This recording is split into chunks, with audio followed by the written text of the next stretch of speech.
بسم اللہ الرحمن الرحیم. ثم لما فرغ المصنف عن بیان انواع الاداء والقضاء شرع فی بیان حسن المامور بھی. پھر جب مصنف ادا اور قضا کی انواع کے بیان سے فارغ ہو گئے تو مامور بھی کے حسن ہونے کا بیان شروع کیا. فقال، چنانچہ انہوں نے فرمایا، ولا بد للمامور به من صفت الحسن ضرورت ان العامر حکیم. مامور بھی کے لیے صفت حسن کا ہونا ضروری ہے، اس لیے کہ حکم دینے والا حکیم ہے. اس عبارت میں ابھی صرف مامور بھی کے بارے میں بتایا ہے. منہی عنہ کے لیے کیا ہے وہ بیان نہیں آیا ہے. کچھ چیزیں میں نے دونوں کے بارے میں کل بتا دی تھی. مامور بھی یعنی جس چیز کا حکم دیا گیا ہے کرنے کا کہ اسے کرنا ہے، اس کے لیے صفت حسن ضروری ہے، یعنی وہ حسن ہو. کیوں؟ اس لیے کہ جو حکم دینے والا ہے کسی کام کے کرنے کا وہ حکیم ہے، اور حکیم کسی ایسی چیز کے کرنے کا حکم نہیں دے گا جو قبیح اور برا ہو. اس لیے صفت حسن کا ہونا مامور بھی کے لیے یہ ضروری ہے. یعنی لا بد ان یکون المامور به حسنا عند اللہ قبل الامر. یعنی مامور بھی کے لیے ضروری ہے کہ حکم سے پہلے اللہ کے نزدیک وہ حسن ہو، یعنی حکم دینے سے پہلے، ورود شریعت سے پہلے وہ کیا ہو؟ حسن ہو. ولیکن یعرف ذلک بالامر، لیکن اس کے حسن ہونے کا علم امر کے ذریعے پتہ چلے. اس کے حسن ہونے کا علم اس امر کے ذریعے معلوم ہو، امر کے ذریعے ہو. یعنی امر سے پہلے عقل اس کی جانب راہیاب نہیں تھی کہ اسے معلوم ہو جائے کہ یہ حسن ہے یا حسن نہیں ہے. لیکن جب حکم ہو گیا تو حکم کی بنیاد پر یہ معلوم ہو گیا کہ یہ حسن ہے. تو حسن تو ورود شریعت سے پہلے ہے، لیکن عقل اس کی جانب راہیاب حکم کے بعد ہو. یعنی ضروری ہے کہ مامور بھی امر سے پہلے، ورود شریعت سے پہلے مامور بھی اللہ کے نزدیک حسن ہو. ولیکن یعرف ذالک، لیکن مامور بھی کا حسن ہونا امر کے ذریعے معلوم ہو. کیوں؟ ضرورت اس بنیاد پر کہ حکم دینے والا حکیم ہے. والحکیم لا یامر بالفحشاء، اور جو حکیم ہوگا وہ برائی کا حکم نہیں دے گا. یہ تو متعین ہے کہ حکم دینے والا اللہ عز و جل حکیم ہے، وہ برائی کا حکم نہیں دے گا. جب برائی کا حکم نہیں دے گا، کہہ رہا ہے نماز پڑھو، اس کا مطلب وہ حسن ہے نا. وہذا عندنا وعند المعتزلہ، یہ ہمارے نزدیک ہے، یعنی ماتریدیہ کے نزدیک اور معتزلہ کے نزدیک. ہمارا بھی یہی مذہب ہے کہ ورود شریعت سے پہلے اس میں حسن ہے. معتزلہ بھی کہتے ہیں کہ ورود شریعت سے پہلے اس میں حسن ہے، یعنی مامور بہی کا حسن ہونا یہ کیا ہے؟ عقلی ہے. کس کے نزدیک؟ ہمارے نزدیک. ہمارے سے مراد ماتریدیہ کے نزدیک اور معتزلہ کے نزدیک.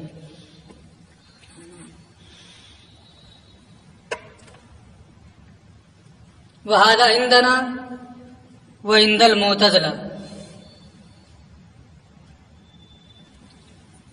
الحاکم بالحسن والقبح هو العقل. اچھا، یہ تھوڑا سا فرق کر رہے ہیں. ہمارے نزدیک بھی ہے نا حسن و قبح ہے نا یہ عقلی ہے، لیکن حسن تو ورود شریعت سے پہلے ہے. جو ہے ورود شریعت سے پہلے ہی جو کبھی ہے، لیکن اس کا حسن ہو، مامور بہی کا حسن ہونا، منہی عنہ کا کبھی ہونا، یہ معلوم کیسے ہوا ہے؟ امر کے ذریعے سے. یعنی عامر نے حکم دے دیا تو اس امر کی بنیاد پر ہمیں یہ معلوم ہو گیا کہ یہ کبھی. عامر نے منع کر دیا تو ہمیں یہ معلوم ہو گیا کہ یہ منع کر دیا تو کبھی ہے، حکم دے دیا تو حسن ہے. لیکن معتزلہ یہ کہتے ہیں محض عقلی ہے. اس کا مطلب یہ ہے کہ تھوڑا سا ماتریدیہ اور کیا نام ہے معتزلہ کے درمیان فرق ہے. ہمارے نزدیک امر کے ذریعے سے اس کے حسن کا علم ہوا ہے، اور معتزلہ یہ کہتے ہیں کہ وہ تو عقلی ہے طور پہ ہی حسن ہے. شریعت ہوتی یا نہ ہوتی عقل اس کا فیصلہ کر لیتی کہ یہ حسن ہے نا. شریعت کا اس میں بالکل کوئی دخل ہی نہیں ہے. ہم اس کے قائل نہیں ہیں کہ شریعت کا اس میں کوئی دخل نہیں، بلکہ یہاں تک معتزلہ کہتے ہیں کہ جن چیزوں کے بارے میں کوئی حکم نہیں ہے تو اب عقل ہی کے ذریعے سے سارا فیصلہ ہوگا، نظیر وغیرہ کی کوئی ضرورت نہیں ہے. ہم اس کے قائل نہیں. یہی فرق ہے ماتریدیہ اور معتزلہ کے درمیان. اسی لیے یہاں یہ ہے وَهَذَا عِنْدَنَا، یہ ہمارا مذہب ہے کہ مامور بہی امر سے پہلے اللہ کے نزدیک حسن ہے، لیکن مامور بہی کے حسن ہونا یہ امر کے ذریعے سے معلوم ہوگا.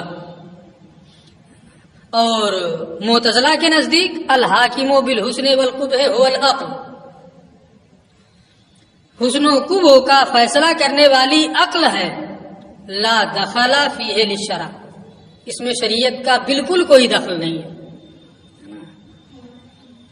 یہ معتزلہ کا مذہب ہو گیا تھوڑے سے فرق کے ساتھ. عقل ہمارے نزدیک بھی ہے، لیکن یہ ہے کہ حسن کا علم امر کے ذریعے ہوتا ہے. وعند الاشعری، اور امام ابو الحسن اشعری رحمۃ اللہ تعالی علیہ کے نزدیک الحاکم بہما، حسن و قبح کا فیصلہ کرنے والی وہ شریعت ہے. لا دخل فیہ للعقل، اس میں عقل کا کوئی دخل نہیں ہے. یعنی نماز، روزہ، حج، زکوٰۃ، جو کل میں نے کہا تھا، زنا، شرب خمر، سب ورود شریعت سے پہلے یکساں، نہ اس میں حسن ہے اور نہ قبح ہے. ورود شریعت کے بعد اس میں حسن آتا ہے جو امر ہے، مامور بھی ہے، اور جو منہی عنہ ہے اس میں قبح آتا ہے. ٹھیک ہے. محل اختلاف کیا ہے؟ کل میں نے محل اختلاف بتایا تھا کہ حسن یعنی جس کے کرنے پر ثواب کا ترتب ہو، قبح جس کے کرنے پر مذمت اور عقاب کا ترتب ہو. حسن و قبح کے اس معنی کے اعتبار سے ماتریدیہ، معتزلہ اور اشاعرہ کا اختلاف ہے. باقی جو معانی ہے حسن و قبح کے، ان معانی کے اعتبار سے اختلاف نہیں ہے. بحث سمجھ میں آ گئی؟ اب ہم اس کو یہیں چھوڑ دیتے ہیں آگے بڑھ رہے ہیں، اس لیے کہ یہ بحث پوری تفصیل کو بتانے کے لیے نہیں ہے، صرف اشارہ کرنے کے لیے ہے کہ ہے کیا، ہے نا۔ میں سمجھتا ہوں کہ اشارہ کیا، اشارے سے زیادہ ہی ہو گیا ہے۔ ثم شرع فی تقسیم الحسن الی عینہ و الی غیرہ، تو مامور بھی کے لیے صفت حسن ضروری ہے، منہی عنہ کے لیے صفت قبح ضروری ہے نا۔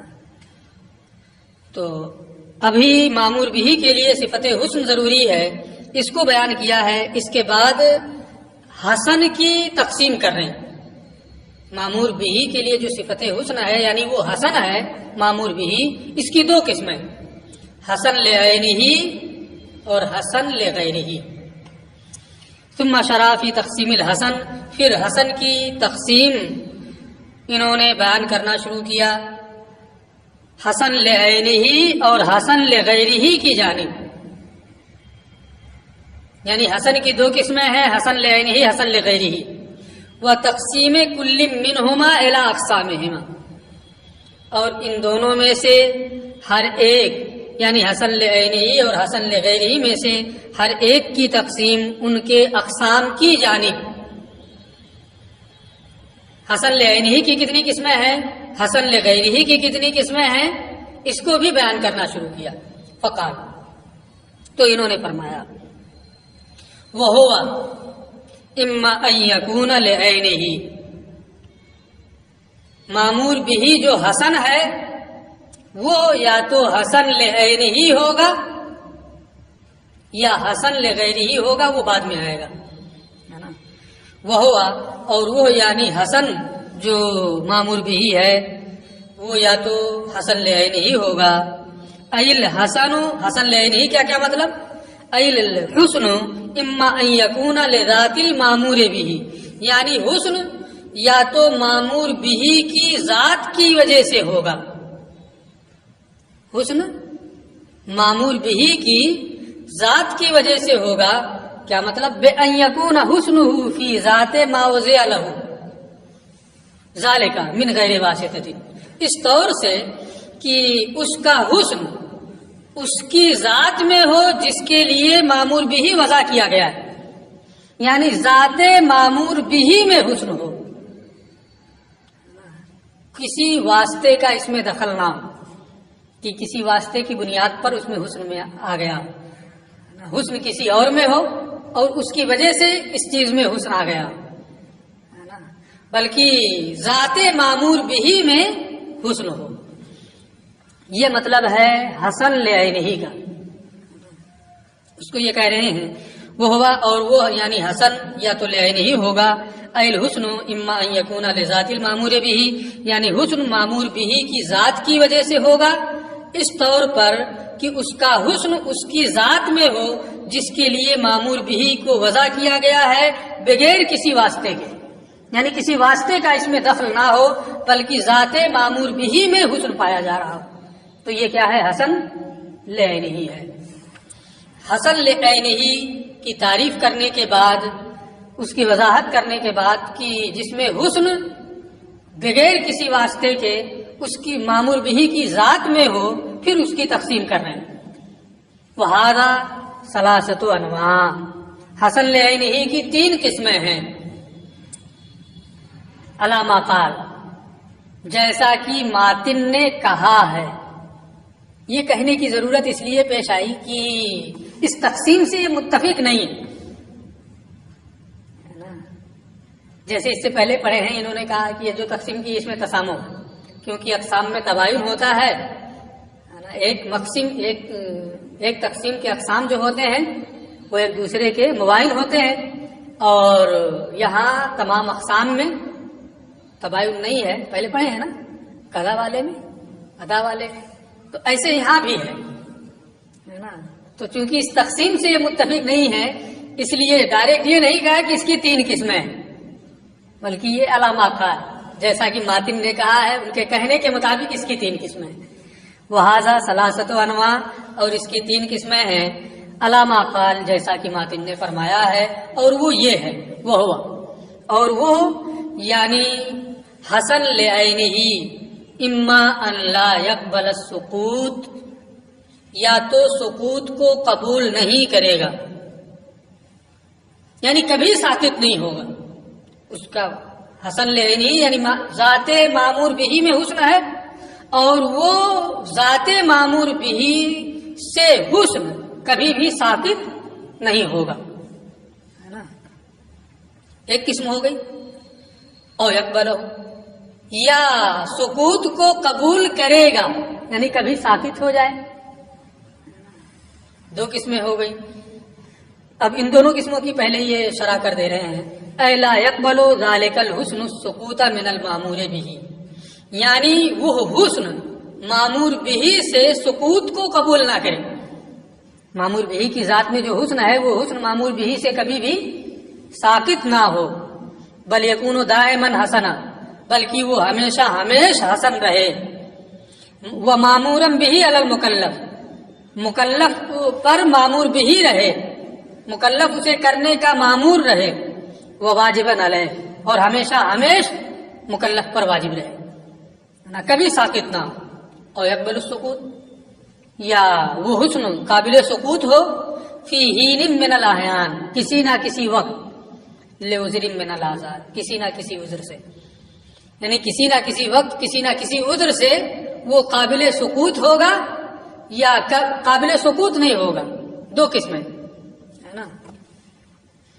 او یکون ملحقا بہذا القسم لکنہ مشابہ لما حسن لمعنى فی غیرہ، یا حسن لعینہ کے ساتھ ملحق ہوگا اور حسن لغیرہ کے مشابہ ہوگا. او یکون ملحقا بہذا القسم، بہذا القسم سے مراد حسن لعینہ، یا حسن اس قسم یعنی حسن لعینہ کے ساتھ ملحق ہوگا، لیکنہ مشابہ لما حسن لمعنى فی غیرہ، لیکن وہ مشابہ ہوگا اس کے کہ جس میں حسن دوسرے معنی کی وجہ سے آیا ہے، یعنی حسن لغیرہ کے مشابہ ہوگا. یہ تیسری قسم ہے نا. نام یاد رکھنا ہے نا، تھوڑا نام لمبا ہے. اور یکون ملحقا بہذا القسم، یا حسن لعینہ کے ساتھ ملحق ہوگا اور حسن لغیرہ کے مشابہ ہوگا. یہ تیسری قسم ہے. اے یکون المامور بہ، یعنی معمور بہ ملحقا بالحسن لعینہ، حسن لعینہ کے ساتھ ملحق ہوگا، لیکنہ مشابہ للحسن لغیرہ، لیکن وہ حسن لغیرہ کے مشابہ ہوگا. فہو ذو جہتین، یعنی اس میں دو جہتیں ہیں، حسن لغیرہ کے مشابہ ہے اور حسن لعینہ کے ساتھ ملحق ہے. تو جب دو جہتیں ہیں، ایک حسن لغیرہ کی اور ایک حسن لعینہ کی، تو یہی کیوں ذکر کر دیا؟ لغیرہ میں لے کے چلے جاتے، ہے کہ نہیں ہے؟ دونوں سے ہے نا اس کا تعلق، لعینہ سے بھی ہے لغیرہ سے بھی، تو یہی ذکر کرنا کیا ضروری تھا؟ ایک تو ابھی ویسے ہی ہے نا مشکل بحثیں چل رہی ہیں تو بعد میں اس کو ذکر کر دیتے، ہے نا. یہ کہہ رہے نہیں، ضرورت یہی تھی. کیسے؟ وَإِنَّمَا جَعَلَهُ مِنْ أَقْسَامِ الْحَسَنِ لِعَيْنِهِ، اور یہاں ماتن نے اس کو حسن لعینہ کی قسم میں رکھا، اعتباراً للأصل، اصل کا اعتبار کرتے ہوئے. کما ستقف علیہ فیما بعد، کیسے یہ اصل ہے اس پر آپ بعد میں واقف ہوں گے. یہ بعد میں جب اس کی مثال دیں گے تو آپ کو یہ معلوم ہوگا کہ اصل حسن لعینہ ہونا ہے، اصل حسن لعینہ ہونا ہے. اور جب اصل حسن لعینہ ہونا ہے تو جس اعتبار سے ہے اسی کے ساتھ تو اس کو بیان کیا جائے گا. وَإِنَّمَا جَعَلَهُ مِنْ أَقْسَامِ الْحَسَنِ، اور اس کو انہوں نے حسن لعینہ کے اقسام میں رکھا، حسن لغیرہ کے اقسام میں نہیں رکھا. اعتباراً للأصل، اصل کا اعتبار کرتے ہوئے، کما ستقف علیہ، جیسا کہ آپ عنقریب اس سے واقف ہوں گے. یعنی حقیقت کے اعتبار سے یہ حسن لعینہ ہے، اور صورت کے اعتبار سے یہی بیان کریں گے، صورت کے اعتبار سے حسن لغیرہ، تو حقیقت کے اعتبار سے جب یہ حسن لعینی ہوتا ہے تو ذکر میں بھی اسے حسن لعینی میں کیا جائے گا۔ یہ بات یہاں پوری ہو گئی ان کی کہ حسن لعینی کی کتنی قسمیں بنی۔ عام طور پہ تقریری امتحان میں یہ سب بحثیں پڑھائی جاتی ہیں، ہے نا، ذرا پیچیدہ ہے نا، اس لیے اس کو بہت غور سے سنیے گا، کہیں عبارت اگر نہیں سمجھ میں آ رہی تو اس کو سمجھیے گا، اسی لیے میں تھوڑا سا تفصیل کر رہا ہوں، ہے نا، کئی مرتبہ اس کا امتحان بھی لیا ہوں نا، تو سمجھ میں آتا ہے کہاں پوچھتے ہیں کہاں نہیں پوچھتے ہیں تقریری امتحان۔ تو کہاں چلا گیا؟ حسن لعینی کی کتنی قسمیں بنی؟ 3 قسمیں۔ قابل سکوت نہ ہو کسی بھی حال میں، قابل سکوت ہو کسی نہ کسی وقت کسی عذر کی بنیاد پر، حسن لعینی کے ساتھ ملحق ہو اور حسن لغیرہ کے مشابہ ہو۔ اس کو حسن لعینی میں اس لیے رکھا ہے کہ یہ حقیقت کے اعتبار سے حسن لعینی ہے اور صورت کے اعتبار سے حسن لغیرہ ہے، حقیقت صورت پر راجع ہوتی ہے، اس لیے اس کو حسن لعینی کے بیان میں ذکر کیا ہے۔ بات پوری ہو گئی، اب آگے دیکھیں۔